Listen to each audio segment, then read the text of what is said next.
Hello दोस्तों, कैसे हो आप लोग। आपका स्वागत है कथा मंथ स्टोरीज में। आज की कहानी है चालाक लोमड़ी और प्यासी बकरी। चलिए शुरू करते हैं। एक घने और शांत जंगल में जहाँ पेड़ों के पत्ते हवा में धीरे धीरे झूम रहे थे, वहीं रहती थी एक चालाक लोमड़ी।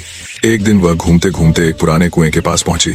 उसने झांक कर देखा, लेकिन अचानक उसका पैर फिसला और वह छपाक के साथ कुएं में जा गिरी। लोमड़ी ने बार बार कोशिश की बाहर निकलने की, मगर दीवारें बहुत फिसलन भरी थीं। थक हार कर वह नीचे बैठ गई। तभी वहां से एक प्यारी सी बकरी आई जो बहुत प्यास से परेशान थी। उसने कुएं में झांका और कहा, मिस्टर लोमड़ी, आप यहाँ नीचे क्या कर रहे हैं? लोमड़ी ने चालाकी से मुस्कुराते हुए कहा, ओ मेरी प्यारी दोस्त, यहाँ का पानी कितना ठंडा और मीठा है। मैं तो बस इसका मजा ले रही हूँ। तुम भी नीचे आकर पी लो, बड़ा स्वाद है। प्यास से बेहाल बकरी ने ज्यादा सोचा नहीं और छपाक के साथ कुएं में कूद पड़ी।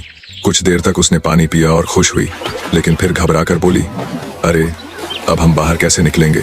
लोमड़ी ने नकली चिंता दिखाते हुए कहा, घबराओ मत, मेरे पास एक शानदार उपाय है। अगर तुम सीधी खड़ी हो जाओ तो मैं तुम्हारी पीठ पर चढ़कर बाहर निकल जाऊंगी, फिर मैं तुम्हें भी ऊपर खींच लूंगी। भोली बकरी उसकी बातों में आ गई। वह सीधी खड़ी हो गई। लोमड़ी धीरे धीरे उसकी पीठ पर चढ़ी, फिर उसके सींगों पर और एक जोरदार छलांग लगाई।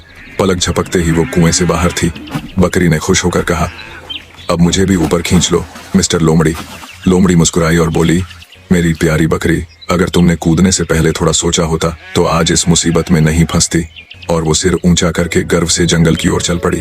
बकरी कुएं के अंदर उदास होकर बैठ गई। उसने धीरे से कहा, अब कभी बिना सोचे समझे कुछ नहीं करूंगी। सूरज की किरणें कुएं में उतर आईं और पेड़ों से एक हल्की हवा चली, जैसे जंगल भी कह रहा हो, हमेशा सोच समझकर ही काम करना चाहिए। हेलो दोस्तों, आपको कहानी कैसी लगी कमेंट में जरूर बताइएगा। यदि आप नए हैं तो चैनल को सब्सक्राइब कीजिए, लाइक कीजिएगा, शेयर कीजिएगा। Thank you.